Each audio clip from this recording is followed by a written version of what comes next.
Oitava parte. Édipo, o caminho da compreensão.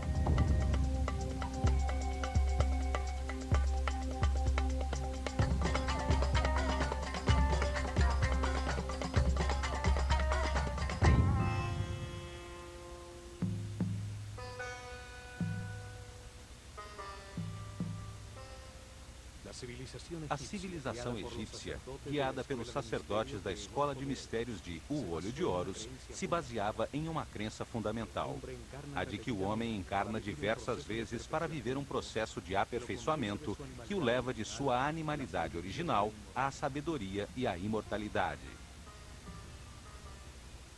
Esse caminho evolutivo tem 7 fases, 7 níveis determinados pela sabedoria que já acumulou, pela frequência com que vibra e pela quantidade de energia vital que pode processar. A sabedoria alcançada, decorrência das verdades que comprovou em cada vida, permite-lhe passar cada vez mais tempo em um estado de paz interior e, com isso, aumentar aos poucos sua frequência de vibração. De forma gradual, vai aumentando a quantidade de energia vital que pode processar e distribuir em seu sistema nervoso. Cada vez usa um chakra mais alto entre os 7 localizados em sua coluna vertebral para captá-la, e sua aura ou campo eletromagnético pessoal vai crescendo proporcionalmente.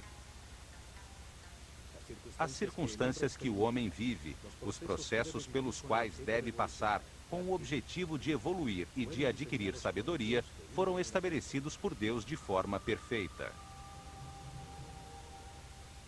Os egípcios acreditavam que a energia que flui de Deus e que se manifesta de diversos modos determina os processos a que cada espírito é submetido.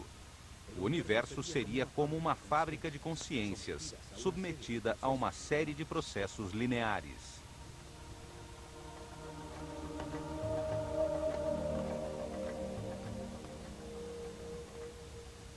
O homem encarna sobre a Terra, que gira em redor de uma radiosa fonte de energia, o Sol, e dele recebe sua primeira energia.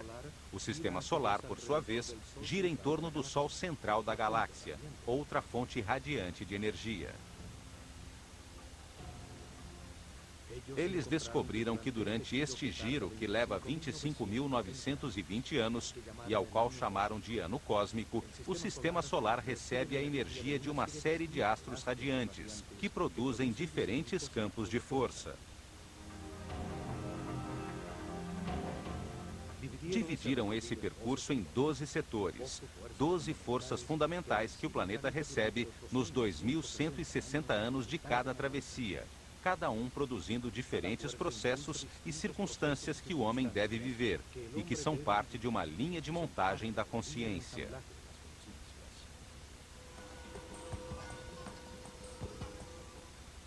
Chamaram de néters a estas energias dos céus.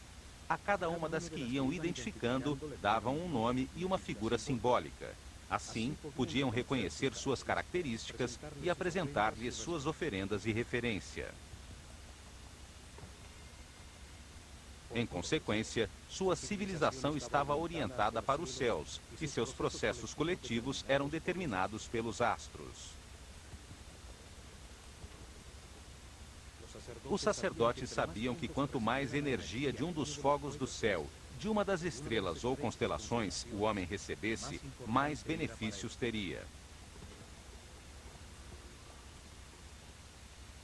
Por isso, as estrelas que se situam sobre o eixo de giro do planeta, as estrelas polares que permanecem fixas no mesmo ponto durante milhares de noites, davam um tratamento especial.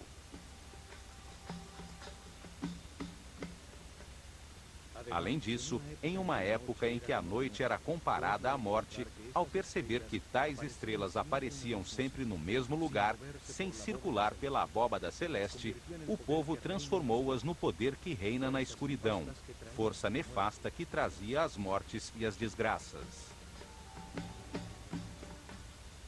Esta série de forças que impulsionava os processos e eventos mais difíceis da vida eram comandadas por uma figura simbólica, a que chamaram de Set, raiz do Satã atual. Set, o Senhor da Escuridão, o poder que atravanca o avanço do homem, que o submerge em paixões animais, fazendo com que permaneça estacionado na ignorância. Tinha uma função importantíssima no universo egípcio. Levava o homem a cometer erros, induzia a condutas agressivas e desrespeitosas, que apenas produziam dor, sofrimento, angústia e medo.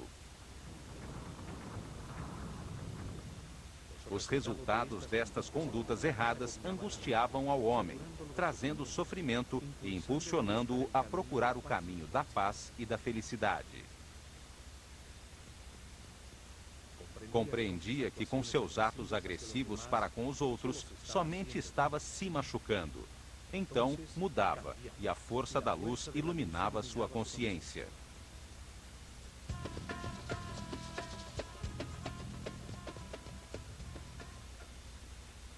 As forças que levavam o homem a mudar, a avançar em direção à cordialidade, à paz e ao entendimento, eram comandadas por outra figura simbólica, a qual chamaram de Osíris. Osíris é o Senhor da Luz, o poder que impulsiona o avanço do homem para a espiritualidade e a vibração no amor, ao longo de muitas vidas e circunstâncias difíceis. Neste universo de contrastes, de polos opostos, enfrentam-se Sete e Osíris, as forças da escuridão e da luz, para modelar a consciência do homem e levá-lo a entender a importância da neutralidade. A neutralidade não gera uma força oposta que faz perder energia. Antes, é a base da supercondutividade, um princípio físico que ainda está sendo descoberto.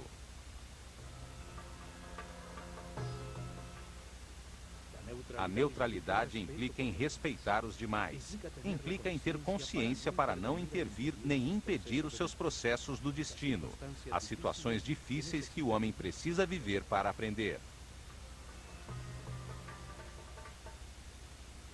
A neutralidade implica em compreensão de como funciona o universo, aceitação de que tudo o que acontece é perfeito e tem um propósito de amor, porque foi desenhado por Deus, que é amor.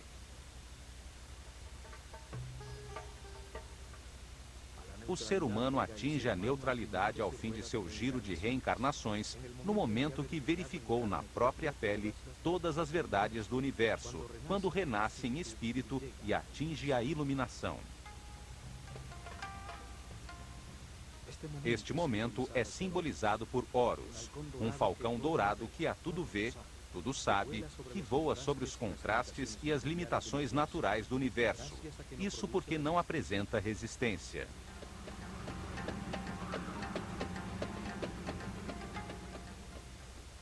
Horus é o símbolo da consciência permanente, imortal, de um ser respeitoso em equilíbrio, capaz de concordar com todos os seus poderes e a paz eterna.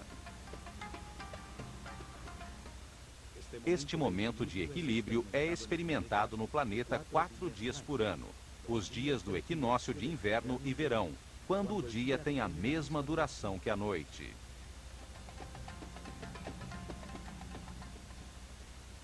Em Edfu, construíram um templo para comemorar o nascimento de Horus, venerar e estudar o momento final do caminho evolutivo. O templo tem seu eixo e seus pórticos orientados para o ponto no horizonte por onde surge o sol no equinócio de verão.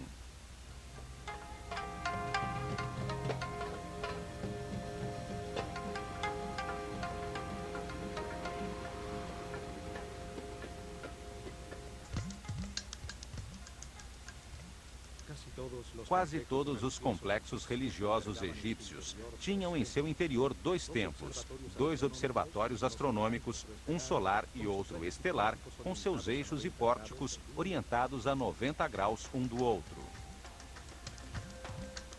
Isto permitia enquadrar simultaneamente a estrela que personificava a força fundamental venerada no templo e a fonte de radiação mais próxima do homem, o Sol. Isso nos dias que definiam as mudanças climáticas, as estações, os pontos em que mudava o meio ambiente de todos os seres da Terra. Em certos casos, como em Edfu e Dendera, um mesmo templo enquadrava com seus pórticos uma estrela brilhante que anunciava a saída do Sol por esse mesmo lugar um pouco mais tarde. Edfu e Dendera são dois templos irmãos, dois observatórios que se complementavam para registrar de forma precisa a abóbada celeste sobre o Polo Norte e o Polo Sul do planeta. As estrelas polares eram um ponto de referência para registrar qualquer variação na inclinação do eixo da Terra com relação ao Sol. Este ângulo é o que causa as estações, os solstícios e os equinócios, o clima do planeta.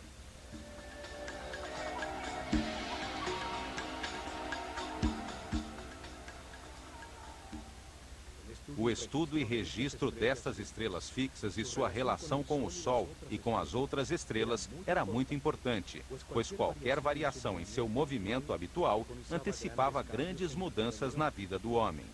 Eram as estrelas nefastas, as das grandes mudanças. Foram localizados a uma distância precisa de forma a produzir uma diferença de 1 grau exato em sua latitude. Dendera se localiza nos 26 graus e Edfu nos 25 graus de latitude ao norte do Equador.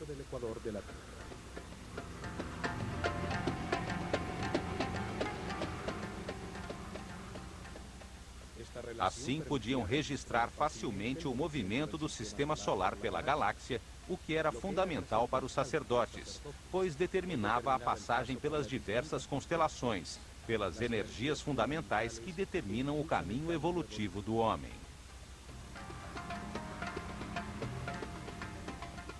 As mudanças de era, a passagem de uma constelação zodiacal a outra, determinaram as etapas em que os sacerdotes revelaram os mistérios do universo a seu povo.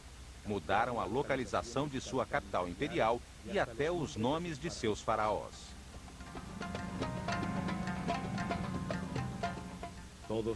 Todos os templos que construíram enquadravam em seus pórticos um setor do céu, por onde se movimentavam os mazarotes, os fogos do firmamento, permitindo-lhes registrar seus movimentos com facilidade.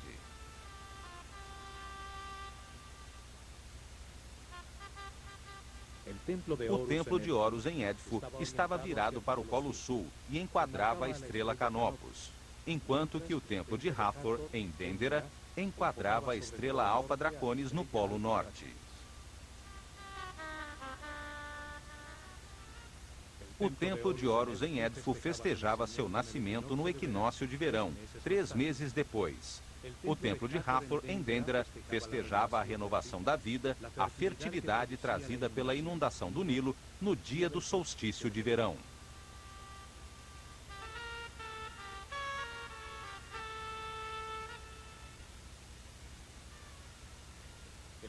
O templo secundário, dedicado a Ísis em Dendera, enquadrava a estrela Sírio às noites sobre o horizonte, sua personificação no céu, que com sua reaparição anunciava a enchente do Nilo, e ao amanhecer, o surgimento do Sol no dia do solstício de verão. Nesse dia, a inundação marcava o fim do ano solar egípcio, celebrando-se em Dendera as festas do Ano Novo em honra de Hathor, a força que renova a vida, e de Ísis, a que trazia a água, sustento do Egito.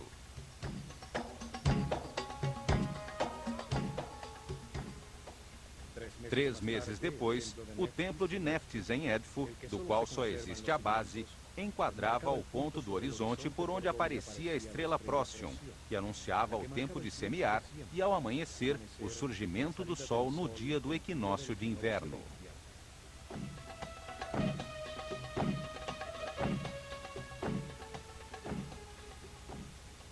Os astros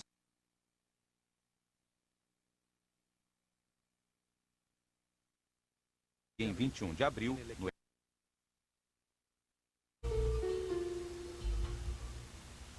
E lá chegava a barca de ouro com a imagem de Hathor que vinha de Dendera pelo Nilo.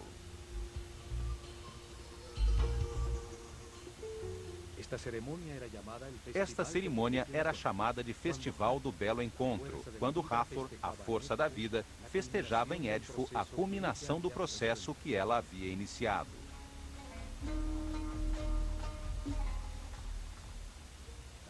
As estrelas e os sóis viajam de um horizonte ao outro pelo céu em barcos simbólicos.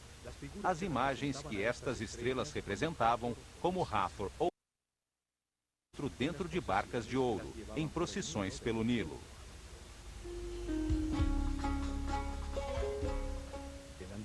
O antiquíssimo templo dedicado a Horus em Édifo, chamado de Apolinópolis Magna pelos gregos, começou a ser reconstruído em 237 a.C., durante o reinado do faraó Ptolomeu III, um dos reis macedônios que governaram o Egito como herdeiros de Alexandre Magno.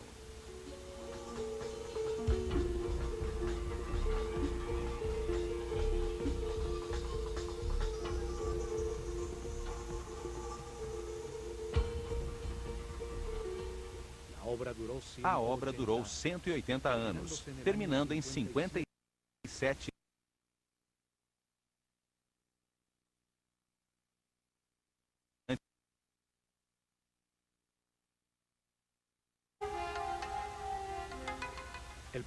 O povo de Édifo ocupou os terrenos que eram antes exclusivos do complexo religioso. Seus muros de proteção externos desapareceram há muito tempo e a maioria de suas construções foi destruída.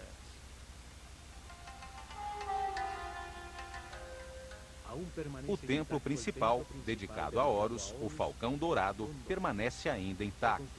Foi reconstruído pelos Ptolomeus, paralelo ao Nilo, no mesmo local onde existira um templo mais antigo.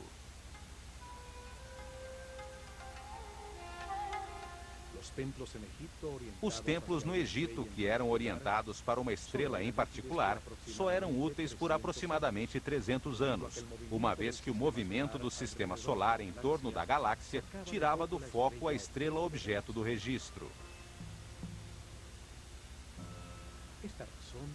Por este motivo, desmontado e reconstruído com seu eixo ajustado em aproximadamente 4 graus.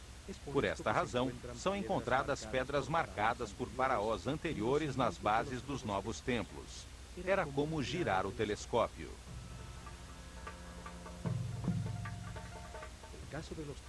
O caso dos templos solares é diferente, pois o ângulo entre o equador e a eclíptica, por onde o Sol se movimenta, muda somente 1 grau a cada 7.000 anos. Os templos solares enquadrados com o ponto do horizonte onde surge o Sol em uma data especial serviam por milhares de anos.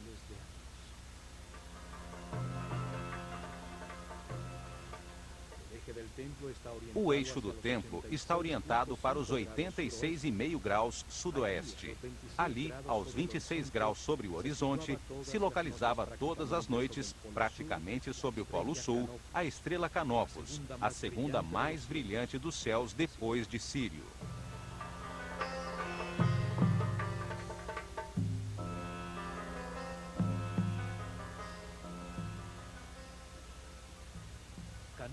Canopus, Alfa Cariani, situa-se a 74 anos-luz da Terra e é a estrela mais brilhante da constelação de Carina, antes conhecida como Argo Navis, guia do navio Argos, no qual Jasão e os argonautas embarcaram para encontrar o vélo dourado.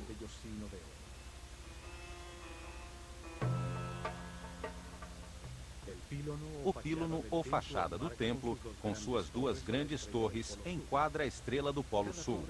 Cada torre é um espelho exato da outra, até nas inscrições e baixo relevo de seus muros, simbolizando a existência da simetria em um universo assimétrico, que permite o movimento.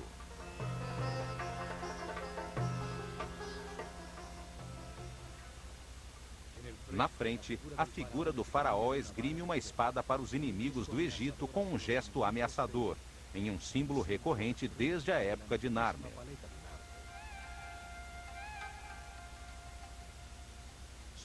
Sobre o pórtico, há o disco alado com as duas serpentes. As duas torres produzem a imagem nos hieroglifos de um horizonte entre montanhas que enquadram o sol. A fachada de 35 metros de altura, altura de um edifício de 10 andares, sustentava 4 mastros altíssimos, em cujas pontas tremulavam ao vento enormes bandeiras de cores brilhantes. Atravessando o pórtico pelo eixo do templo, chega-se a um pátio aberto com galerias laterais, sustentadas por 32 colunas com capitéis floridos de diversos estilos e variadas formas.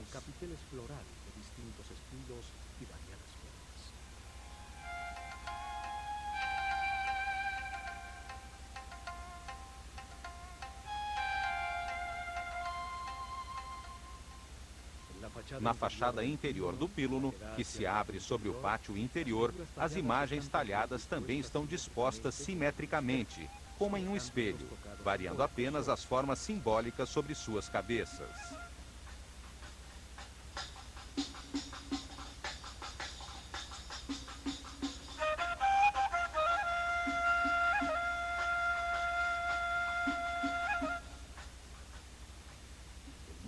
O muro interior, totalmente recuperado, e a colunata dão uma forma perfeitamente simétrica ao pátio externo. O equilíbrio do conjunto enche de harmonia o espaço onde os iniciados recebiam suas lições. As diferentes cenas talhadas em baixo relevo explicam o processo evolutivo do homem, suas relações com as forças dos céus, a luta entre o espírito e a matéria que permite que se encontre a verdade através dos opostos.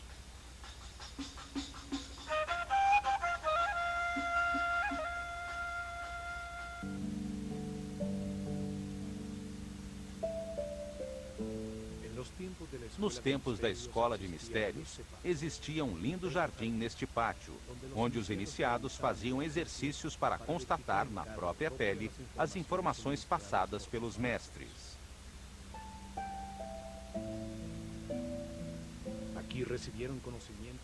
Aqui recebiam conhecimentos correspondentes ao seu nível de consciência. Trabalhavam sob a direção do mestre do misticismo, dedicando-se ao objetivo principal da neutralidade num mundo bipolar.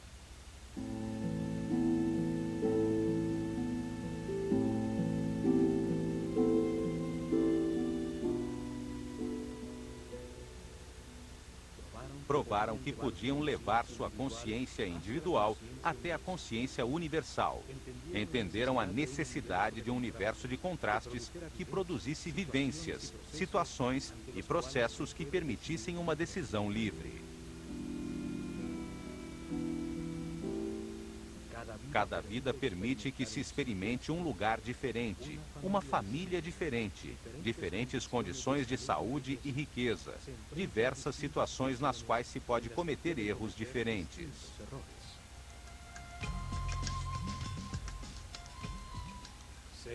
Sete é derrotado na consciência do homem graças aos erros cometidos por ele ao longo de muitas reencarnações. A comparação dos resultados obtidos com sua atuação produz a compreensão, a luz na mente.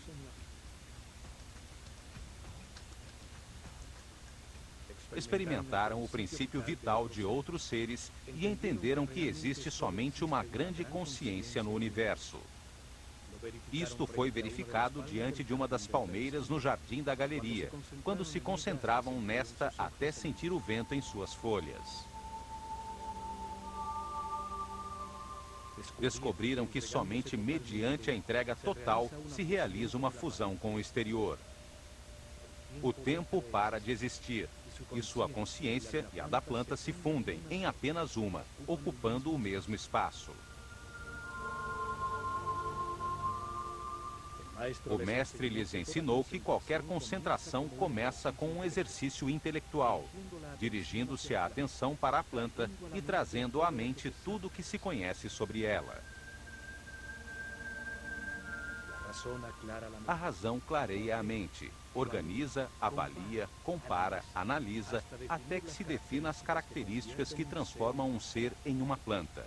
Descobriram que uma vez que se conhece tudo sobre o objeto da concentração, o trabalho intelectual termina. Nesse momento, passavam à segunda fase de concentração, usando a intuição e todos os sentidos como uma forma de percepção, a fim de sentir tudo o que a palmeira é, apalpando sua forma, observando sua cor, seu cheiro, seu sabor, escutando seu som interior. Na última fase, realizavam exercícios de concentração espiritual. Já não pensavam na palmeira, já não sentiam como ela era, mas como na consciência, o homem se converte em palmeira e consegue experimentar um estado de ser diferente do habitual.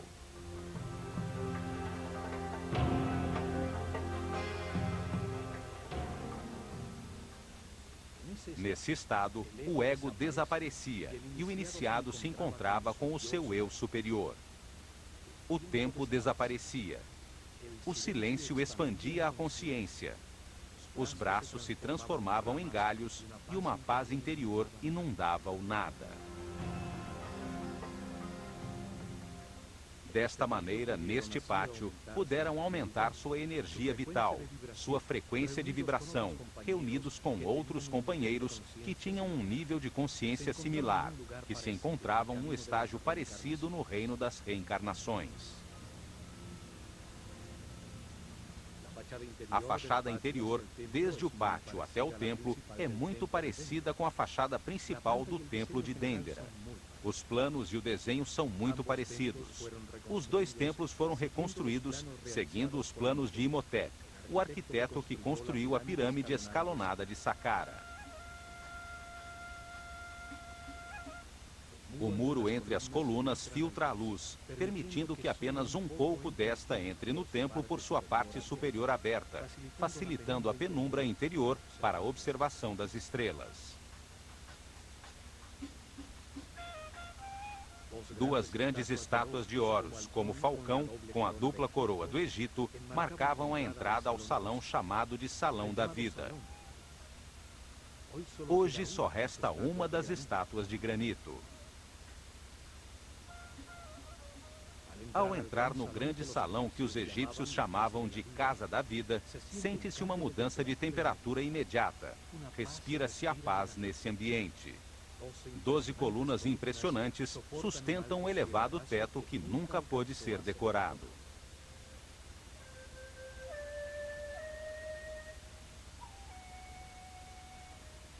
Ao percorrer-se este salão, utilizado no trabalho diário pelos iniciados do templo, as altas colunas, com seus belos capitéis, produzem uma sensação de equilíbrio e de permanência. Assim como em Dendera, este salão tem uma pequena capela para guardar os papiros, nos quais os escribas trabalhavam e que eram necessários para as lições com os discípulos do templo.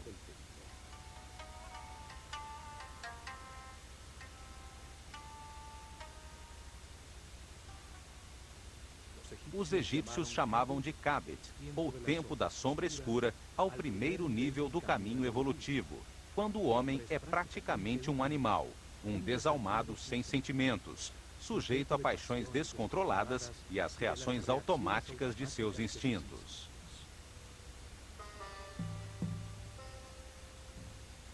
Seus atos de ira, ódio, instintos desenfreados lhe conduzem a resultados insatisfatórios, angústia, sofrimento, solidão e infelicidade. Depois de muitas vidas, está saturado de sofrer e compreende que ao ferir os outros, somente produz sua própria infelicidade. Neste momento, seu espírito renasce no segundo nível de consciência, chamado de Ba, ou tempo da sombra clara. Então descobre seus sentimentos, aprende a querer. No entanto, não controla suas emoções. Encontra-se ainda no inferno da vida.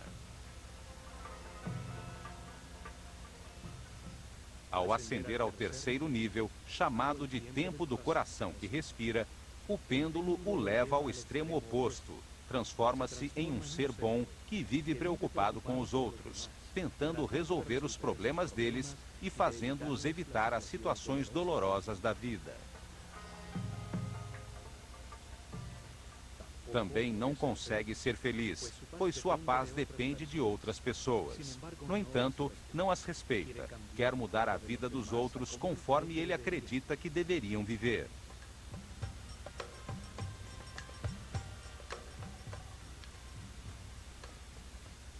Esta atitude leva-o a confrontar seu sistema de crenças com o dos outros, pois não respeita as decisões que estes tomam. E quando se depara com situações difíceis para que aprenda, considera-as injustas, pois se vê como um ser bom que somente vive para os outros.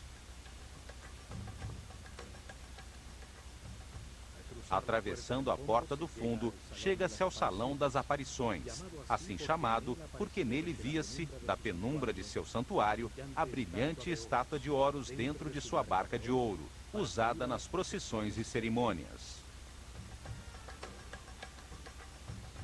A relação estreita do Templo de Horus com o de Hathor em Dendera fica patente na decoração das colunas que tem a imagem da deusa em seus capitéis.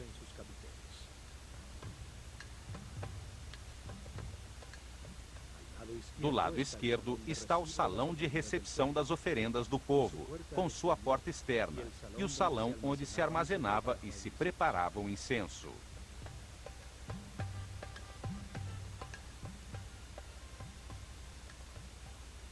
Do lado direito encontra-se o salão das purificações, usado pelos sacerdotes em seus rituais diários de limpeza, com a porta para sair para o lago e poço do templo.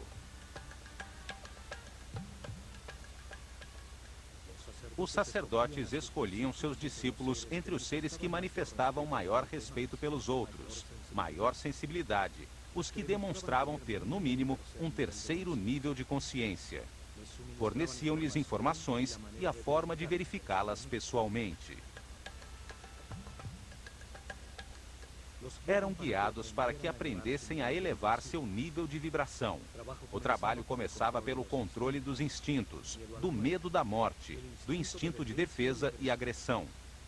Eram submetidos a situações de extremo perigo. Aprendiam a confiar nos outros.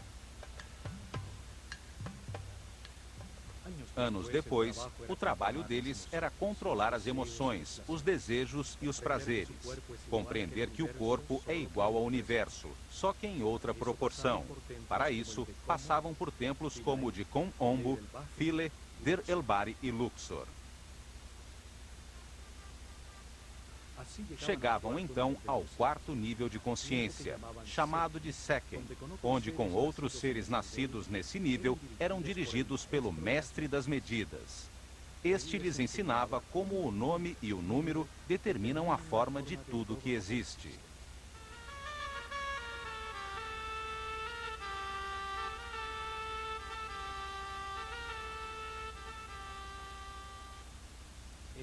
Em templos como o de Dendera, se transformavam em Cabirim, os que registram os céus, que aprendem como os ciclos dos astros atingem o homem, as forças fundamentais, as frequências de vibração da proporção áurea e da flor da vida.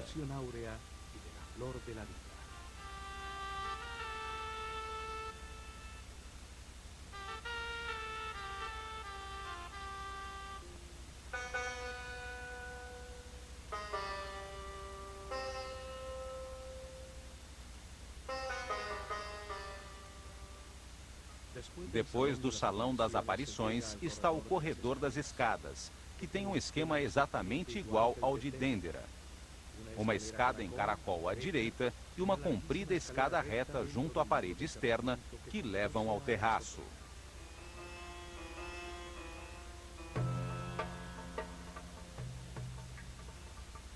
Pela escada em caracol, subia a procissão com a barca de Horus até o terraço do templo para aguardar a aparição do sol nos dias de equinócio, e pela escada reta ela descia.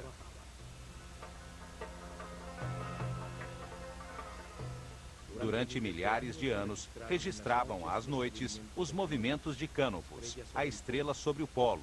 Vibravam com a energia especial dos equinócios quando assistiam às cerimônias no terraço do templo em comemoração da chegada de todo ser humano à neutralidade.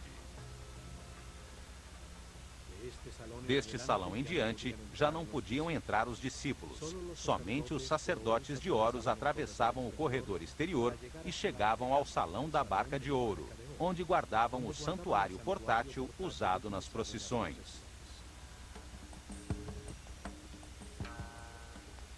Uma reprodução moderna encontra-se nesta capela e nos dá uma ideia bem aproximada do tamanho e da forma originalmente usada.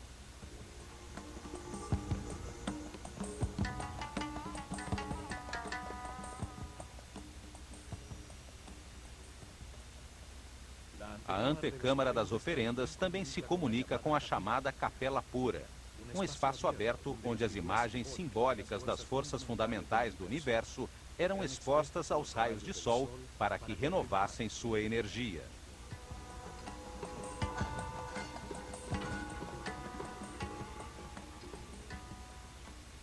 Os muros do templo estão repletos de baixos relevos, usados para explicar os mistérios do universo, a razão da reencarnação, a forma de chegar ao fim do caminho e converter-se em super-homem.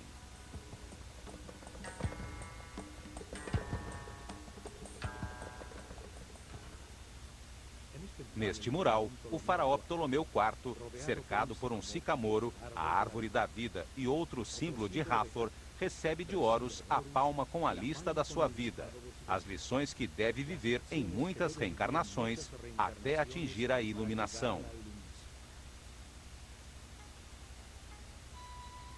Do outro lado, a imagem de Nekhbet lhe entrega o destino imediato, o que deve viver nesta vida como faraó.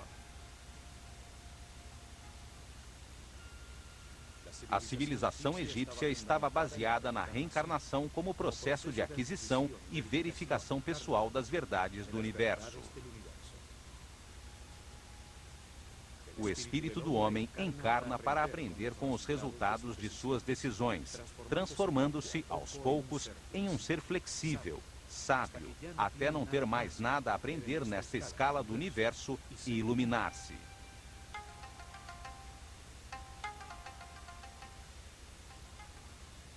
Da claridade exterior até a penumbra do Sancta Sanctorum, o nível do chão vai subindo para permitir que, a partir dali, o sacerdote pudesse observar o céu enquadrado nos pórticos, sobre a cabeça dos discípulos participantes nas cerimônias.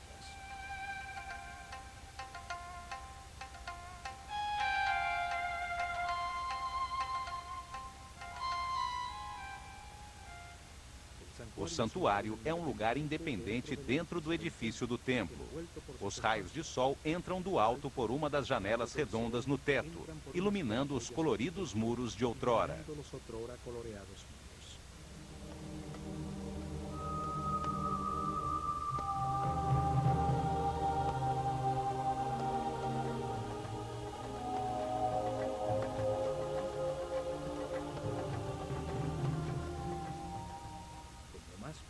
No lugar mais profundo e escuro do templo está o santuário onde se encontrava o Naos, a capela de granito que continha a imagem de Horus, símbolo do renascimento espiritual, da maestria, do momento em que o homem se transforma em super-homem. Este momento é representado pelo nascimento de Horus.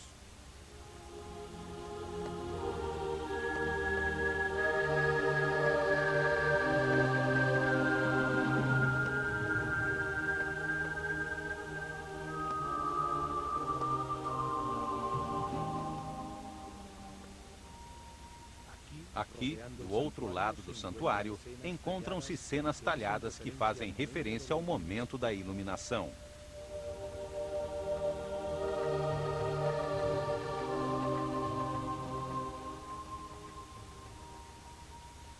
A compreensão leva o pêndulo ao centro, transformando o homem em um ser justo, respeitoso, que aceita a perfeição de qualquer situação mesmo as mais difíceis e dolorosas, pois produzem compreensão em quem as vive.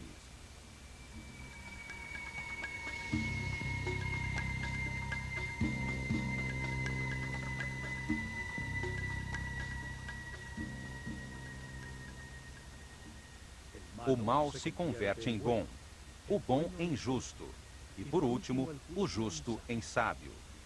Nesse momento, chega a iluminação representada por Horus, quando se renasce a partir do espírito, terminando a onda de reencarnações desta escala do universo para continuar o caminho do aperfeiçoamento numa hierarquia mais elevada. O homem que nasce na carne, renasce no espírito.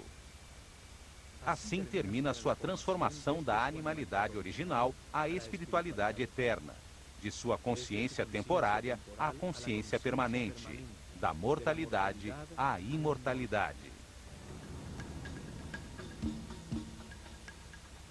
O amor permanente em pensamento, palavra e obra, fruto destes entendimentos, faz com que o ego desapareça para sempre, e com ele, o ciclo de reencarnações.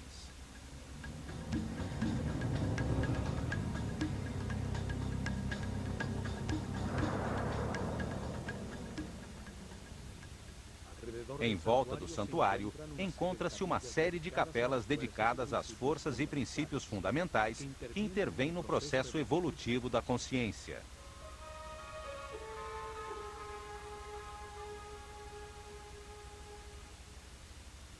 Osíris tinha uma capela que era acessível ao povo que não podia entrar no templo. Pelos baixos relevos que enfeitavam o muro externo, era possível aproximar-se e colocar suas oferendas em um lugar próximo.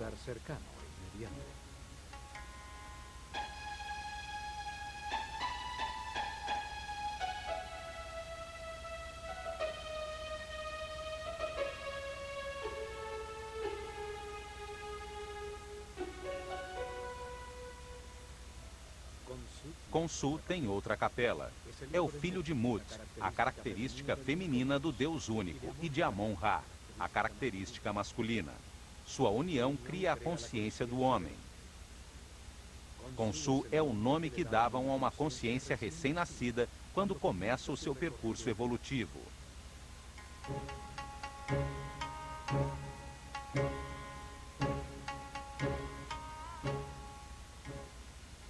Amon-Ra, o Deus criador da consciência, tem uma capela com informações sobre o processo evolutivo, e as 9 forças fundamentais têm outra.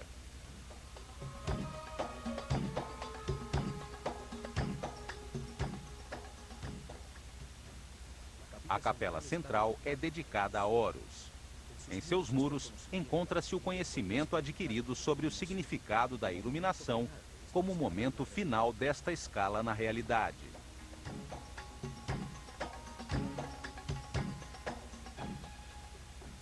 A este templo chegaram os iniciados no 4º nível de consciência. Outros poucos alcançaram o 5º nível, o chamado tempo dos Sahu.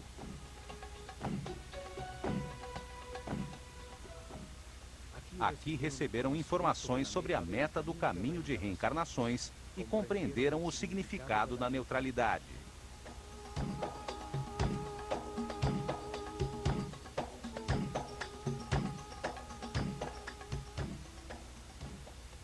Depois, seguiram em seu caminho de aperfeiçoamento. Embarcaram pelo rio para chegar a Karnak, o templo da consciência do homem, onde buscariam a sabedoria através da arte, do conhecimento de seu inconsciente, ao reviver sua corrente de reencarnações.